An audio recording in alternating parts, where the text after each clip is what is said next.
Hello students, welcome back to our channel general studies with Anoop K Verma.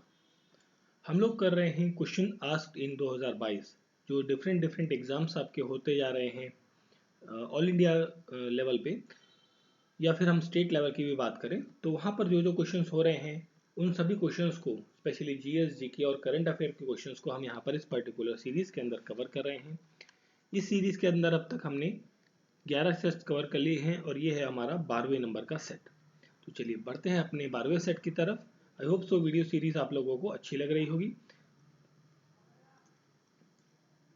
तो देखिए, आप देख सकते हैं आज का जो हमारा पहला क्वेश्चन है, इसमें पूछा गया है निम्नलिखित में से कौन राष्ट्रपति पद की शपथ दिलाता है। मतलब प्रेसिडेंट जो होते हैं राष्ट्रपति, उनको शपथ कौन दिलाता है? वो दिलाते हैं। बहुत ही सिंपल क्वेश्चन है। इसका जो करेक्ट आंसर होगा इस क्वेश्चन का वो होगा चीफ जस्टिस ऑफ इंडिया। ठीक है, सीजीआई जिन्हें कहा जाता है। और एट द प्रेजेंट जो है सीजीआई कौन बने हैं, वो कौन है? यूयू ललित। यूयू ललित ये बने हैं, नए सीजीआई बने हैं, chief justice of India. UU Lalit कौन से नंबर के बने हैं ये भी कई बार पूछा जाता है। दैट इज 49th नंबर के चीफ जस्टिस ऑफ इंडिया बने हैं। यहाँ पर यूयू का मतलब होता है उदय उमेश ललित। ठीक है, ये बने हैं आपके चीफ जस्टिस ऑफ इंडिया। ये दिलाते हैं राष्ट्रपति जी को शपथ। अब राष्ट्रपति जो पद है, ये जो है पद, ये एग्जीक्यूटिव बॉडी होती है। मतलब ये बेसिकली एग्जीक्यूटिव हेड होते हैं राष्ट्रपति। और एक पद होता है प्राइम मिनिस्टर का। प्राइम मिनिस्टर जो होते हैं, ये देखिए, ये एग्जीक्यूटिव हेड हो गए, तो ये कौन हो गए? ये हो गए लेजिस्लेटिव हेड। ठीक है, ये लेजिस्लेटिव हेड कहलाते हैं। अब देखिए, ये जो राष्ट्रपति का चुनाव है ये होता है through the single transferable vote. ये टर्म यूज किया जाता है, सिंगल ट्रांसफरेबल वोटिंग के थ्रू यहाँ पर इलेक्शन होता है राष्ट्रपति का। अब देखिए, सिंगल ट्रांसफरेबल वोट का आप समझ लीजिए कैसे होता है। जैसे कि दो तीन कैंडिडेट्स हैं, ए, बी या सी। ठीक है, एक कैंडिडेट को के लिए मतलब एक टेबल बनाई जाती है इस तरीके से, तीनों के लिए एक टेबल बना दी गई और उस टेबल के अंदर 5 कॉलम दे दिए गए, मतलब 3 कॉलम दे दिए गए। ठीक है, सब 4 हो गए। चलिए इसको एक मिनट यहाँ देखते हैं, यहाँ पे बनाता हूँ मैं। एक ये हो गया टेबल, एक ये हो गया और एक हो गया आपका ये वाला। तो इसमें 3 कॉलम दे दिए गए। ठीक है, और यहाँ कैंडिडेट्स थे ए, बी और सी। ठीक है, क्वेश्चन का करेक्ट आंसर तो हो गया ऑप्शन नंबर बी। तो अब यहाँ क्या है, जितने भी नंबर ऑफ एमपीज हैं वो क्या करेंगे, मतलब जो भी एमपीज इन द सेंस की हम बात करें, यहाँ पर जो भी लोग वोट करते हैं वो लोग क्या करेंगे, यहाँ पर प्रेफरेंस देंगे कि मान लीजिए 100 लोगों ने, 100 लोगों ने बी को कहा कि भाई फर्स्ट प्रेफरेंस बी को दी 100 लोगों ने, और 50 लोगों ने कहा कि भाई ए को प्रेफरेंस दी, क्योंकि 50 लोगों ने कहा कि ए जो है वो राष्ट्रपति बनना चाहिए। 10 लोगों ने कहा कि सी जो है वो राष्ट्रपति बननी चाहिए। तो इस तरीके से प्रेफरेंस दी जाती है। जैसे आप लोग फॉर्म भरते हैं तो फॉर्म भरने के टाइम पर जो कई बार आपसे फॉर्म में पूछा जाता है कि बहुत सारी पोस्टें होती है, तो पोस्टों की प्रेफरेंस आपसे पूछी जाती है। स्पेशली बैंकिंग सेक्टर में आपसे पूछा जाता है कि कौन सी बैंक में आपको प्रेफरेंस चाहिए, है ना, ज्वाइनिंग के लिए या अपॉइंटमेंट के लिए। या जब आप कोई सेंटर भरते हैं तो सेंटर में भी कई बार 2 या 3 ऑप्शंस होते हैं कि भाई दिल्ली भरना है, नोएडा भरना है या गाजियाबाद भरना है, कौन सा सेंटर आपको चाहिए एग्जाम देने के लिए। तो वो प्रेफरेंस टाइप में यहाँ पर आपसे फिलिंग कराई जाती है। वो होता है एक तरीके से सिंगल ट्रांसफरेबल वोट। जो सबसे कम वोट जिसको मिलते हैं उसको एलिमिनेट कर दिया जाता है, फिर बाकी जो लास्ट के 2 होते हैं उन दोनों के बीच में फाइट चलती है, फिर फाइनली जिसकी प्रेफरेंस सबसे ज़्यादा होती है उसे चुना जाता है। ठीक है, अब यहाँ पर इलेक्शन की जब हम बात करते हैं इलेक्शन ऑफ प्रेसिडेंट की, तो इसमें कौन पार्टिसिपेट करता है, इससे क्वेश्चन अक्सर आता है। इसके अंदर जो लोकसभा के मेंबर्स हैं वो पार्टिसिपेट करते हैं। ठीक है, एट प्रेजेंट कितने हैं? 543 जो लोकसभा के मेंबर्स हैं। देखिए 45 थे, बट 2 एंग्लो इंडियन 2019 के अमेंडमेंट के तहत हटा दिए गए, तो अभी बचे हुए 543।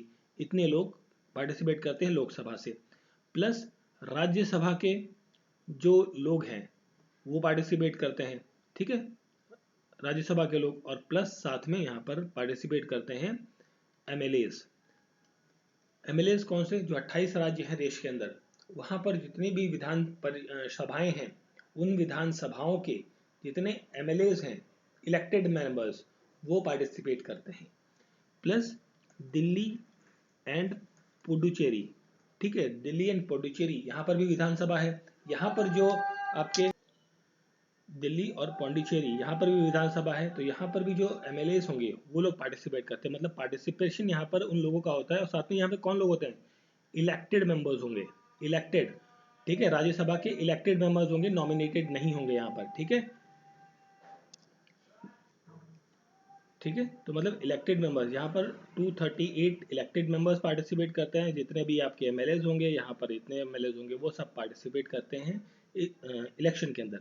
बट जब आपको बात करें यहाँ पर इलेक्शन की, जब यहाँ पर बात होती है इम्पीचमेंट की, मतलब जब राष्ट्रपति जी को उनके पद से हटाया जाता है, हटाने की जब प्रक्रिया होती है, तो उसके लिए कौन कौन वर्क करता है, तो यहाँ पर लोकसभा के मेंबर्स और राज्यसभा के मेंबर्स, मतलब यहाँ पर रहते हैं इलेक्टेड प्लस नॉमिनेटेड, ये दोनों लोग जो है पार्टिसिपेट करते हैं यहाँ पर। मतलब यहाँ पर एमएलएस का काम खत्म हो जाता है। कौन पार्टिसिपेट नहीं कर रहा है, जो एमएलसीज होते हैं, मेंबर ऑफ लेजिस्लेटिव काउंसिल, जो होती है 6 राज्यों के अंदर है देश के अंदर, तो उनके मेंबर्स जो है वो इलेक्शन में पार्टिसिपेट नहीं करते। ये चीज़ आपको ध्यान रखनी है, ठीक है। और यहाँ पर अगर जो हम टाइम पीरियड की बात करें, टर्म की बात करें, तो राष्ट्रपति का जो टर्म होता है वो लगभग 5 साल के आसपास का रहता है। 5 साल तक चलता है यहाँ पर टर्म। और क्वालिफिकेशन जो रहती है कि भारतीय सिटीजन होना चाहिए। और एक इम्पॉर्टेंट क्वालिफिकेशन, इससे क्वेश्चन अक्सर आता है कि भाई कोई भी व्यक्ति जो एमपी बनने योग्य है, मतलब कोई भी व्यक्ति अगर जो एमपी का इलेक्शन लड़ सकता है, तो वो राष्ट्रपति के चुनाव का, एमपी मतलब एमपी स्पेशली हम लोकसभा की बात कर रहे हैं यहाँ पर, ठीक है, तो उसका चुनाव लड़ने के लिए एलिजिबल है, तो वो राष्ट्रपति का चुनाव लड़ने के लिए भी एलिजिबल रहता है, ठीक है। आर्टिकल 60 यहाँ पर होता है, ओथ के बारे में बात करता है। जो राष्ट्रपति शपथ लेते हैं, किसके थ्रू लेते हैं, चीफ जस्टिस ऑफ इंडिया के थ्रू, तो उसके बारे में मेंशन किया गया है आर्टिकल 60 के अंदर, संविधान के अंदर। आर्टिकल 56 जो है वो ये बताता है कि जो राष्ट्रपति का जो ऑफिस है, मतलब जो उनका कार्यकाल है, वो लगभग 5 साल के अराउंड रहता है। बट इफ एंड बट्स वो कई बार जल्दी भी खत्म हो जाता है। खत्म इन द सेंस कि मतलब नहीं होता कि मान लीजिए उनकी ऑफिस में डेथ हो जाती है, तो उस पर्टिकुलर व्यक्ति का जो कार्यकाल है वो खत्म हो गया, या नेशनल इमरजेंसी लगी है, तो थोड़ा सा ये डिले हो जाते हैं इलेक्शन अगले वाले में, ठीक है। तो ये सब चीज़ें यहाँ पर रहती हैं, ठीक है। तो यहाँ पर क्वेश्चन का करेक्ट आंसर है ऑप्शन नंबर बी, भारत के मुख्य न्यायाधीश। फिर देखिए अगला प्रश्न है हमारा, भारत के संविधान में कितनी अनुसूचियां हैं, मतलब कितने शेड्यूल्स मेंशन्ड हैं, ये पूछा गया है।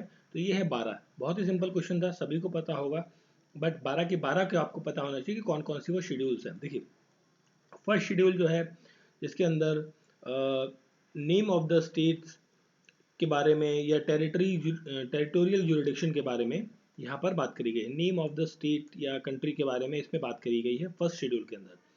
सेकेंड शेड्यूल के अंदर प्रिविलेजेस एंड अलाउंसेस के बारे में बात करी गई है। देखिए प्रिविलेजेस एंड अलाउंसेस कौन से, जो राष्ट्रपति, प्रधानमंत्री, उपराष्ट्रपति, इन सभी को मिले हुए हैं, या एमपीज को जो अधिकार मिले हुए हैं, उन सब के बारे में यहाँ पर बात करी गई है शेड्यूल 2 के अंदर। शेड्यूल 3 के अंदर ओथ के बारे में बात करी गई है कि शपथ को कौन दिलाएगा, मतलब प्रधानमंत्री उनको शपथ कौन दिलाएगा, राष्ट्रपति जो है उनको कौन शपथ दिलाएगा, तो इन सब चीज़ों के बारे में शेड्यूल नंबर 3 में बात करी गई है। चौथा शेड्यूल जो है वो राज्यसभा की सीट्स के बारे में बात करी गई है, ठीक है। राज्यसभा की सीट्स के बारे में इसमें मेंशन किया गया है। पांचवा शेड्यूल जो है वो एडमिनिस्ट्रेशन के बारे में बात करता है, scheduled areas and scheduled tribes के बारे में, मतलब शेड्यूल्ड एरिया और शेड्यूल्ड ट्राइब्स, जो ट्राइबल एरियाज हैं उनके बारे में, उनको एडमिनिस्टर करने के बारे में बात करता है पांचवा शेड्यूल। और छठा शेड्यूल जो है वो भी आपका एडमिनिस्टर करने के बारे में बात करता है for the scheduled tribal area in specially. छठा वाला जो इम्पोर्टेंट ये है इसलिए क्योंकि इसमें बात करी जाती है 4 स्टेट्स के बारे में, 4 स्टेट्स के बारे में बात की जाती है, और वो 4 स्टेट हैं असम, मेघालय, त्रिपुरा और मिजोरम। मतलब इन 4 स्टेट्स के अंदर जो शेड्यूल ट्राइबल एरियाज हैं, ठीक है, ट्राइब्स हैं, उनको एडमिनिस्टर करने के लिए बात करी गई है। सातवां शेड्यूल जो है ये आपका पावर के बारे में बात करता है। पावर मतलब बेसिकली यहाँ पर बात करी जाती है कि जो सेंट्रल लिस्ट है, स्टेट लिस्ट है या कंकरेंट लिस्ट है, इनके बारे में मेंशन किया गया है 7th शेड्यूल के अंदर। 8th शेड्यूल है लैंग्वेजेस के बारे में बात करता है, और लैंग्वेजेस कितनी हैं, 22 लैंग्वेजेस हैं। 9th शेड्यूल की जब हम बात करते हैं, 9th शेड्यूल आपका लैंड रिफॉर्म के बारे में बात करता है। 10th शेड्यूल आपका बात करता है एंटी डिफेक्शन के बारे में, एंटी डिफेक्शन लॉ या एंटी डिफेक्शन रूल के बारे में। 11 शेड्यूल आपका पंचायत के बारे में बात करता है और पंचायत को ये अधिकार देता है कि भाई वो 29 मैटर्स पर कानून बना सकती है। 12वां शेड्यूल जो है ये बात करता है आपका म्यूनसिपैलिटीज़ के बारे में और म्यूनसिपैलिटीज़ को ये अधिकार देता है कि वो 18 सब्जेक्ट्स पर अपने रूल्स एंड लॉज बना सकती है।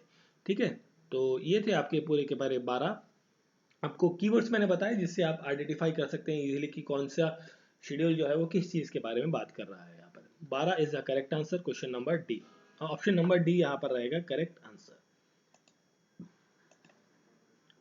चलिए फिर बढ़ते हैं आगे। अगला प्रश्न है हमारा प्रीएम्बल से रिलेटेड। ठीक है, तो यहाँ पूछा गया है the introduction of constitution of India. देखिए introduction of constitution of India जो है वो किस में मेंशन्ड है, ये मेंशन्ड है प्रीएम्बल में, आमुख के अंदर, ऑप्शन नंबर ए या option number A is correct answer. अब प्रीएम्बल जो है इसकी प्रस्तावना, जैसे जब ये आया था संविधान के अंदर ऐड किया गया था, इसे ऐड किया गया था ऑब्जेक्टिव रेजोल्यूशन के नाम से, और इसे ऑब्जेक्टिव रेजोल्यूशन के नाम से ऐड किसने किया था, पंडित जवाहरलाल नेहरू, पंडित जवाहरलाल नेहरू ने। ठीक है, तो और इसको जो बेसिकली इसकी अगर जो हम बात करें, ये ऑब्जेक्टिव रेजोल्यूशन के नाम से पंडित जवाहरलाल नेहरू ने इंट्रोड्यूस किया था और इसे पास कब किया गया था, और ये इंपॉर्टेंट डेट है, पास किया गया था इसे, that is on 13th of December 1946 को इसे पास कर दिया गया था। और इनेक्ट कब हुआ था, इनेक्ट, ये दोनों डेट इंपॉर्टेंट है, इनेक्ट होता है 22 जनवरी 1947 को। तो ये दोनों डेट्स आपके लिए काफ़ी ज़्यादा इंपॉर्टेंट है, आपको ध्यान रखनी है। ठीक है, और यहाँ पर कुछ लोगों ने जैसे कुछ कुछ कहा, जैसे कि एक नाम है N.A. पानकीवाला, पानकीवाला। ठीक है, इन्होंने कहा था कि प्रेमबल के बारे में क्या कहा था, प्रेमबल के बारे में कहा था इन्होंने कि ये एक आईडी कार्ड की तरह है भारतीय लोगों के लिए या भारतीय संविधान के लिए। बेसिकली संविधान का ये आईडी कार्ड है, कौन, प्रीएम्बल, क्योंकि आईडी कार्ड जो होता है ना कि वो आपकी पूरी इन्फॉर्मेशन दे देता है, मतलब पूरा आपके बारे में बता देता है कि भाई आप कौन है, कहाँ पर काम करते हैं, क्या एज है, बाकी सारी चीज़ें, ब्लड ग्रुप क्या है, बहुत सारी चीज़ें बता देता है आपका आईडी कार्ड, एड्रेस क्या है आपका। तो उसी तरीके से प्रीएम्बल का आईडी कार्ड जो है कहा गया एन.की पानकीवाला के द्वारा। और अम्बेडकर जी ने इसे कहा था प्रीएम्बल को soul of the constitution, soul of the constitution भी कहा था, और एक चीज़ को और कहा था, आर्टिकल 32 को, आर्टिकल 32 जो है उसे भी सोल ऑफ द कॉन्स्टिट्यूशन के नाम से संबोधित किया था अम्बेडकर जी ने। अब जो प्रीएम्बल है, प्रीएम्बल के अंदर एक अमेंडमेंट हुई थी, अभी तक एक ही बार अमेंडमेंट हुई है, वही है 42nd amendment act. 42nd amendment act ये कब हुई थी, 1976 को हुई थी। और इस अमेंडमेंट के तहत 3 वर्ड ऐड किए गए थे, इस पर भी क्वेश्चन अक्सर पूछा जाता है, और वो 3 वर्ड कौन से हैं, सोशलिस्ट, सेकुलर एंड इंटीग्रिटी। ठीक है, तो ये 3 वर्ड जो है ये ऐड किए गए थे भारतीय संविधान के अंदर। ठीक है, और ये जो कॉन्सेप्ट है प्रीएम्बल का, ये हमने कहाँ से लिया है, प्रीएम्बल का कॉन्सेप्ट हमने लिया है यूएसए के कॉन्स्टिट्यूशन से। ठीक है, यूएसए के कॉन्स्टिट्यूशन से। अब यहाँ पर एक चीज़ और आ जाती है जो मुझे ध्यान आ रही है, जो हमें डिस्कस करनी चाहिए, कि यहाँ पर जो सभी सिटीजन्स को कितने टाइप के राइट्स या फिर आप कह लीजिए अधिकार मिले हैं उसके बारे में। देखिए यहाँ पर जो है जस्टिस प्रीएम्बल के अंदर लिखा गया है, देखिए जस्टिस लिखा गया है वर्ड, तो कितने टाइप का जस्टिस है, 3 टाइप का जस्टिस है। वो 3 टाइप के कौन कौन से हैं, एक है आपका सोशल जस्टिस, इकोनॉमिक जस्टिस और पॉलिटिकल जस्टिस। फिर आपको वहाँ मेंशन्ड है दैट इज लिबर्टी। लिबर्टी कितने टाइप की है, ये है आपकी 5 टाइप की लिबर्टी। ठीक है, और वो कौन कौन सी है, थॉट्स की है, एक्सप्रेशन की है, बिलीफ है, फेथ है, एंड द वॉरशिप। ठीक है, वॉरशिप मतलब पूजा पाठ करने की आज़ादी आपको। इक्वालिटी के बारे में भी प्रीएम्बल के अंदर मेंशन्ड है। इक्वालिटी कितने टाइप की, 2 टाइप की है, दैट इज स्टेटस की इक्वालिटी और अपॉर्चुनिटीज़ की। अपॉर्चुनिटी मतलब आपको जो गवर्नमेंट एम्प्लॉयजमेंट करनी है, मतलब गवर्नमेंट एम्प्लॉय आप बनना चाहते हैं तो उसके लिए आप इक्वली अपॉर्चुनिटी आपको प्रोवाइड की जाएगी। और साथ में यहाँ पर है फ्रेटर्निटी वर्ड, फ्रेटर्निटी। तो फ्रेटर्निटी के अंदर जो है वो आपसे बात करी गई है 3 टाइप की। ठीक है, देखिए फ्रेटर्निटी के मतलब यहाँ पर बात करी गई है 3, दैट इज ये था आपका डिग्निटी के बारे में बात की गई है, dignity of individual and unity. ठीक है, यूनिटी। देखिए इसको आप एक ही लिखिए, 3 मत लिखिए, सब कंबाइंड है। Dignity of the individual and unity and integration of the nation के बारे में यहाँ पर बात करी गई है। ठीक है, तो कई बार ये पूछा जाता है कि कितने टाइप के जस्टिस आपके बारे में बात की गई है, 5 टाइप के, 3 टाइप के, 2 टाइप के या 1 टाइप के। तो ये चीज़ें आपको पूछी जा सकती हैं और अक्सर पूछी भी जाती है, कई एग्जाम्स में मैंने ये देखा भी हुआ है। ठीक है, अब इससे ना एक और क्वेश्चन बनता है कि प्रियम्बल जो है, इससे रिलेटेड ना 3 केसेस हुए हैं। बेसिकली केसेस के बारे में हम बात कर लेते हैं थोड़ा सा। देखिए इंपॉर्टेंट चीज़ें हैं, इसलिए मैं आपके साथ यहाँ पर डिस्कस कर रहा हूँ केसेस। तो देखिए एक केस हुआ था आरसी बैरूबेरी केस। ठीक है, तो देखिए पहला केस था आरसी बैरूबेरी केस। आरसी क्या था, बेरू बेरी केस। ठीक है, ये कब होता है, ये होता है 1960 के अंदर। एंड ये सुप्रीम कोर्ट के अंदर होता है। और सुप्रीम कोर्ट के अंदर देखिए इसमें कहा गया है, सुप्रीम कोर्ट ने ये कहा इस केस के अंदर कि जो प्रियम्बल है, preamble is not the part of constitution. Preamble जो है कॉन्स्टिट्यूशन का हिस्सा नहीं है इस केस के अंदर 1960 में। उसके बाद एक और केस आता है, दूसरा केस था केशवानंद भारती केस, केशवानंद भारती केस। ठीक है, और ये होता है आपका 1973 के अंदर। और इस केस में कहा गया सुप्रीम कोर्ट के द्वारा कि जो प्रियम्बल है वो क्या है, प्रियम्बल इंटीग्रेटेड पार्ट है, मतलब एक अभिन्न अंग है आपका, किसका, कॉन्स्टिट्यूशन का। तो देखिए 2 डिफरेंट केसेस है, दोनों ने अलग अलग बात कही। तो ये दोनों केसेस के बारे में भी थोड़ा सा आपको पता होना चाहिए। ठीक है, और एक और इम्पॉर्टेंट चीज़ यहाँ पर आ जाती है कि देखिए संविधान आपका बन के तैयार हो गया था। कब बन के तैयार हो गया था, दैट इज़ ऑन 26 नवंबर को 1949 को बन के तैयार हो गया था। बट इनेक्ट होता है 26 जनवरी 1950 को। ठीक है, तो ये डेट्स भी आपके लिए इंपॉर्टेंट है। चलिए बढ़ते हैं आगे नेक्स्ट क्वेश्चन की तरफ।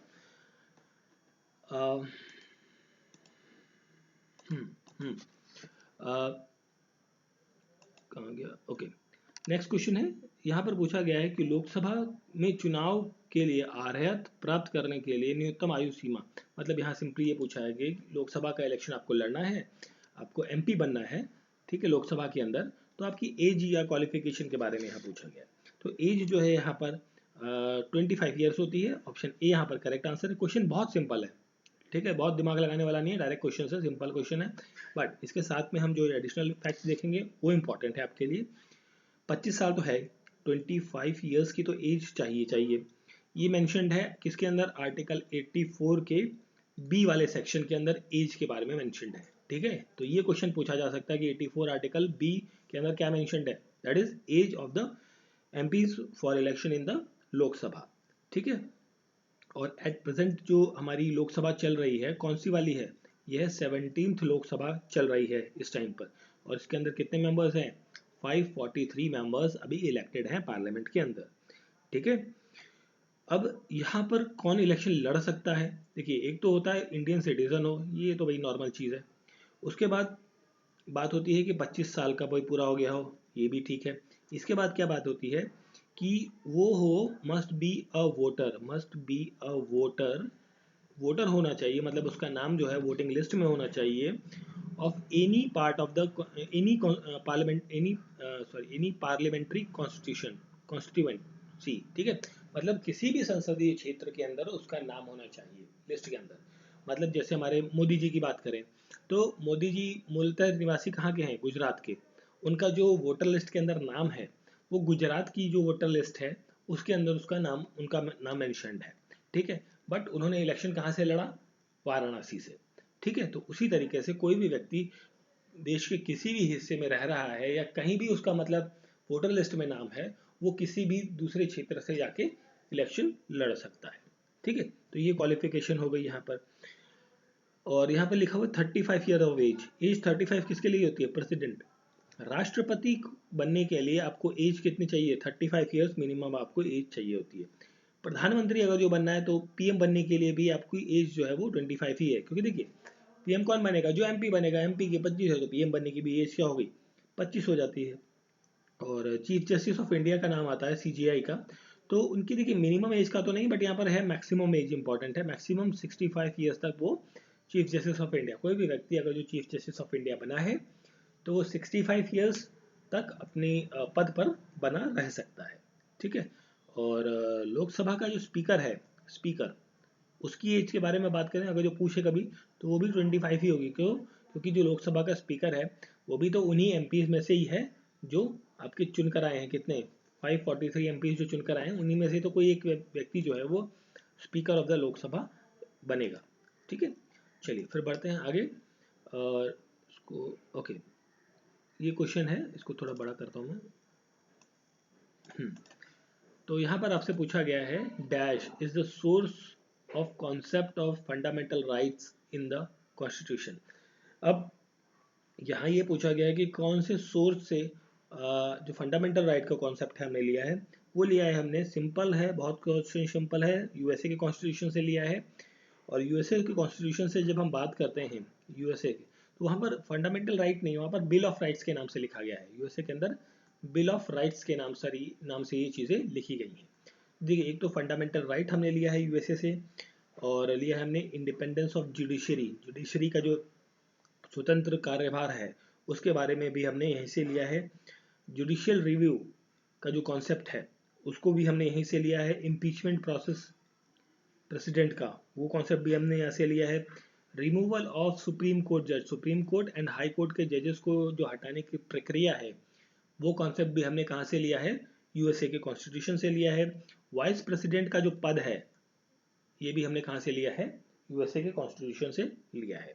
ठीक है, फिर हम बात करें यहाँ पर यूएसएसआर की, मतलब रशिया की, तो रशिया से हमने फंडामेंटल ड्यूटीज़ का जो कॉन्सेप्ट है, जो आपकी 11 फंडामेंटल ड्यूटीज़ हैं, इनिशियली 10 थी, और जिसके लिए आर्टिकल है 51A।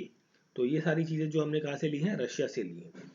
और यूके की बात करें तो यूके से देखिए हमने बहुत सारी चीज़ें ली हैं, क्योंकि भारत के अंदर ब्रिटिशर्स का ही राज चल रहा था, 200 साल लगभग चला है। तो उनका जितना भी एक स्ट्रक्चर था वो मोस्टली हमने एज इट इज अडॉप्ट किया है। मोस्टली बहुत सारी चीज़ें, जैसे कि parliamentary form of government, single citizenship अपने यहाँ से लिए, सिटीजनशिप का जो कॉन्सेप्ट है, और रिट्स, जो फंडामेंटल राइट्स के लिए रिट्स का जो इशू करते हैं उसका जो कॉन्सेप्ट है वो भी हमने यहीं से लिया है।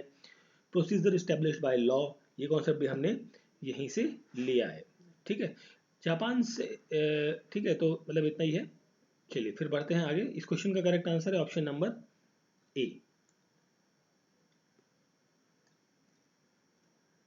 चलिए फिर ये है नेक्स्ट क्वेश्चन आपका। तो यहाँ से पूछा गया है कि the ideal of liberty, equality and fraternity, भारतीय संविधान के अंदर जो ये वर्ड्स हैं, है ना, अभी हमने बात करी थी, जो एक क्वेश्चन किया था, तो ये जो वर्ड्स हैं ये हमने कहाँ से लिए हैं, ये पूछा है यहाँ पर। तो ये हमने लिए हैं फ्रांस के संविधान से। ऑप्शन ए है यहाँ पर करेक्ट आंसर। ठीक है, और यहाँ पर जब हम बात करें रशिया की, तो यहाँ से जो हमने बेसिकली फंडामेंटल ड्यूटीज़ का तो लिया ही था, साथ में हमने लिया है 5 ईयर प्लान। जो पंचवर्षीय योजना का जो कॉन्सेप्ट चल रहा था, कब तक चला है? लास्ट पंचवर्षीय योजना कौन सी थी? 2012 से लेके 2017। ये हमारी 12वीं पंचवर्षीय योजना थी, जो कि लास्ट थी। इसके बाद पंचवर्षीय योजना जो है वो खत्म हो गई।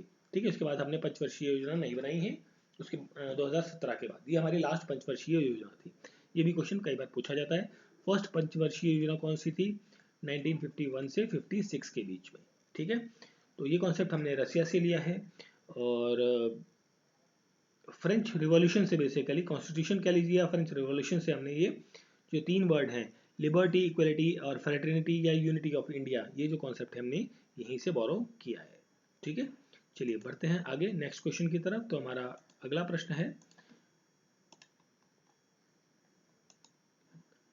इस क्वेश्चन में आपसे पूछा गया है कि which one of the following is not a silent feature of the, देखिए मुख्य विशेषता आपकी नहीं है किसकी? भारतीय संविधान की। अब भारतीय संविधान की विशेषताओं के बारे में सबसे पहले तो हम लिस्टिंग करते हैं फटाफट, है ना, शॉर्ट में लिखूंगा, इंपॉर्टेंट है। देखिए, भारतीय संविधान जो है आपका सबसे बड़ा लेंथीएस्ट रिटन कॉन्स्टिट्यूशन है, सबसे ज़्यादा बड़ा एक लिखित डॉक्यूमेंट जो है वो भारतीय संविधान है।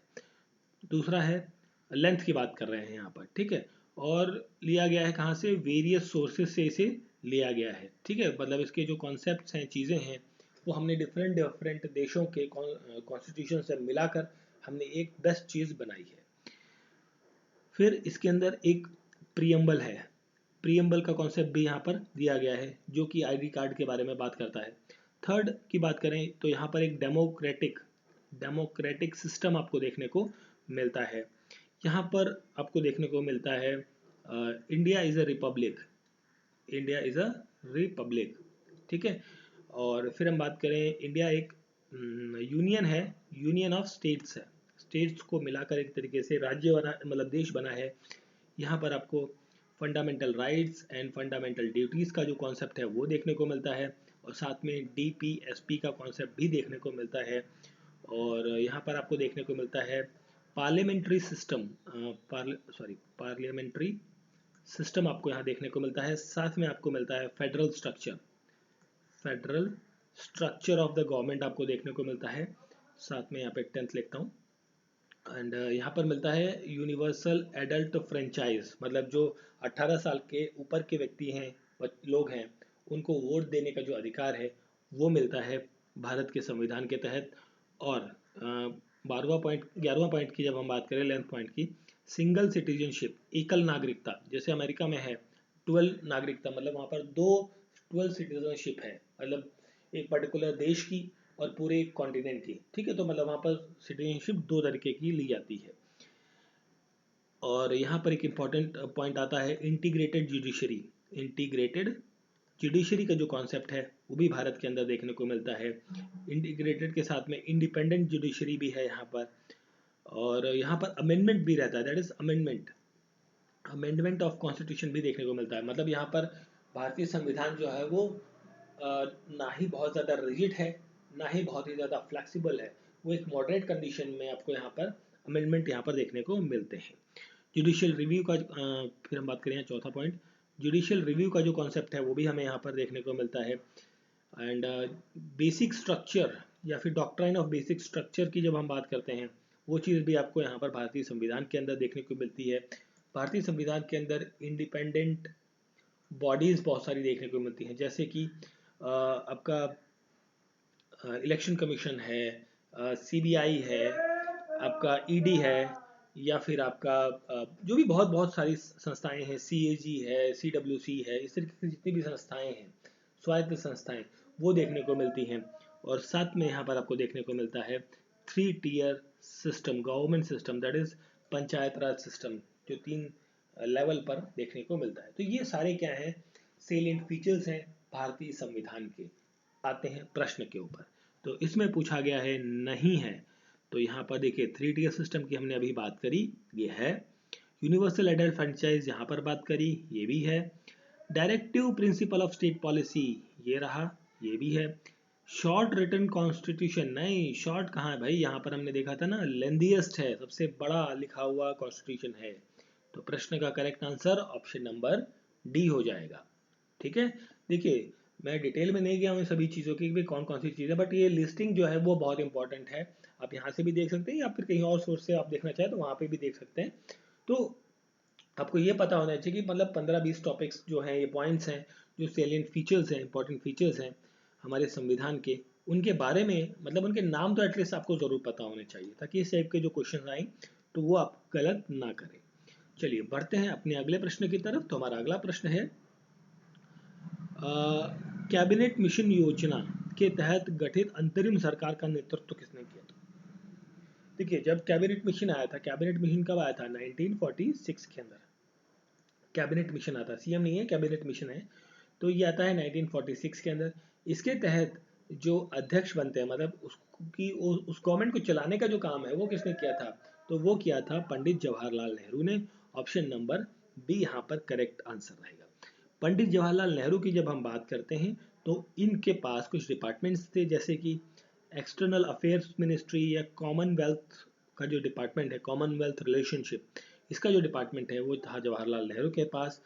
यहाँ पर नाम दिया हुआ है पटेल साहब, सरदार वल्लभ भाई पटेल, ये भारत के पहले होम मिनिस्टर हैं, HM लिख देता हूँ मैं शॉर्ट में, होम मिनिस्टर हैं। और इनके पास एक और मिनिस्ट्री थी, वो थी information and broadcast, broadcast ministry जो थी वो भी इन्हीं के पास थी, सरदार वल्लभ भाई पटेल के पास। लौह पुरुष के नाम से जाना जाता है इन्हें, iron man of the India, ठीक है। इनका स्टैचू जो है आपका गुजरात में बना है, कहाँ पर, केवड़िया डिस्ट्रिक्ट के अंदर है, नर्मदा नदी के किनारे पर, ठीक है।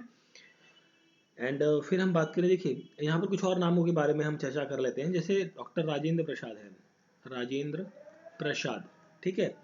ये एंट्रीम गवर्नमेंट के अंदर इनको डिपार्टमेंट दिया गया था agriculture and food. Food and agriculture minister थे doctor Rajendra Prasad in the interim government. Baldev Singh, Baldev Singh, ये क्वेश्चन जरूर आता है, अक्सर आता है ये। बलदेव सिंह कौन थे? इनको जो डिपार्टमेंट था वो था डिफेंस मिनिस्ट्री, इनके पास थी बलदेव सिंह। एक नाम आता है लियाकत अली खान, लियाकत अली खां का, तो इनके पास जो फाइनेंस मिनिस्टर थे ये उस टाइम पर, ठीक है। एंड एक वर्ड है सी राजगोपालाचारी, सी राज, ये लिखा हुआ है सी राजगोपालाचारी। तो इनके पास जो डिपार्टमेंट था वो था education department, education and art department जो था वो सी राजगोपालाचारी के पास था। फिर एक नाम आता है जगजीवन राम का, इंपॉर्टेंट है ये क्वेश्चन, कई बार आया, जगजीवन, दैट इज जीवन राम। तो जगजीवन राम जी के पास जो डिपार्टमेंट था वो था आपका लेबर डिपार्टमेंट, ठीक है, लेबर मिनिस्टर थे। एक नाम और है रेलवे मिनिस्ट्री, रेलवे या फिर ट्रांसपोर्ट मिनिस्ट्री जो थी वो किसके पास थी? वो थी अब्दुल रब निश्तार के पास, निश्तार के पास, ठीक है। तो ये नाम है, इंपॉर्टेंट है, आपको ध्यान रखने हैं कौन से व्यक्ति के पास कौन सा डिपार्टमेंट था, ठीक है। तो इस पर्टिकुलर वीडियो के अंदर इतने ही क्वेश्चंस करेंगे हम लोग, नेक्स्ट वीडियो के अंदर हम कुछ और क्वेश्चंस को डिस्कस करेंगे। Thank you for watching.